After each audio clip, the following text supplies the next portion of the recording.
తెలంగాణ ప్రజలు ఎప్పుడెప్పుడా అని ఎదురు చూస్తున్న కొత్త రేషన్ కార్డులపై రేవంత్ రెడ్డి సర్కార్ శుభవార్త చెప్పిన విషయం తెలిసిందే. జనవరి 26 నుంచి కొత్త రేషన్ కార్డులు పంపిణీ చేసేందుకు ప్రభుత్వం ముహూర్తం పెట్టడమే కాకుండా ఇప్పటికే గ్రామాల్లో సర్వే కూడా మొదలైంది. ఈ క్రమంలో ఓ వార్త వైరల్ అవుతుంది. జనాలను ఆందోళనకు గురిచేస్తుంది. కుటుంబంలో ఎవరికైతే కొత్త రేషన్ కార్డులు వస్తే ఇప్పటికే ఉన్న పాత రేషన్ కార్డులను తొలగిస్తారంటూ ఓ వార్త సోషల్ మీడియాలో వైరల్ అవుతుంది.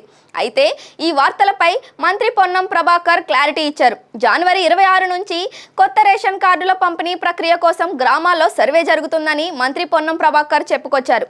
రాష్ట్రంలో 2,81,00,000 మందికి ఇప్పటికే 90 లక్షల రేషన్ కార్డులు ఉన్నాయని పేర్కొన్న మంత్రి పొన్నం పాత రేషన్ కార్డులు తొలగించడం లేదని స్పష్టత ఇచ్చారు. అర్హత ఉండి రేషన్ కార్డులు లేని వారికి జనవరి 26 నుంచి కొత్త కార్డులు పంపిణీ చేయనున్నట్లు క్లారిటీ ఇచ్చారు.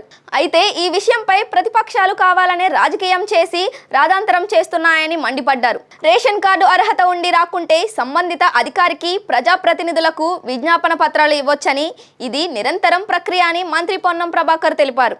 కరీంనగర్ జిల్లా చిగురుమామిడి మండలం ఇందుర్తి మండలంలో మంత్రి పొన్నం ప్రభాకర్ మీడియా సమావేశంలో నిర్వహించారు. ఈ సందర్భంగా కీలక వ్యాఖ్యలు చేశారు. తెలంగాణలో 2,81,00,000 మందికి ఇప్పటికే 90 లక్షల రేషన్ కార్డులు ఉన్నాయని తెలిపారు.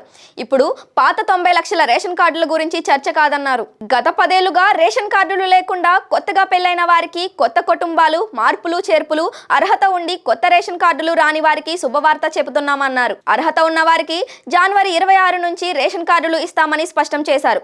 పాత రేషన్ కార్డులు తొలగించడం లేదని, ఇందులో ఎలాంటి కన్ఫ్యూజన్ లేదని మంత్రి పొన్నం ప్రభాకర్ క్లారిటీ ఇచ్చారు. ఈ విషయంపై ఎవరికైనా తప్పుడు సమాచారం ఇస్తే నమ్మొద్దని చెప్పుకొచ్చారు. కుల సర్వే ఆధారంగా అప్లికేషన్ల సమాచారంతో కొత్త రేషన్ కార్డులు వస్తున్నాయని ఉద్ఘాటించారు. ఇందుర్తిలో 71 కొత్త రేషన్ కార్డులు వచ్చాయన్నారు. అర్హులైన ప్రతి ఒక్కరికి రేషన్ కార్డులు వస్తున్నాయన్నారు. 2 లక్షల లోపు రైతు రుణమాఫీ చేయమని తెలిపిన మంత్రి పొన్నం ప్రభాకర్ రైతు భరోసా పథకం కింద 12,000 పెట్టుబడి సాయం ఇవ్వనున్నట్లు పేర్కొన్నారు. వ్యవసాయ యోగ్యమైన ప్రతి ఎకరాకు రైతు భరోసా వస్తుందన్నారు. ఇక భూమి లేని రైతు కూలీలకు కూడా 12,000 ఆర్థిక సాయం అందిస్తున్నట్లు తెలిపారు.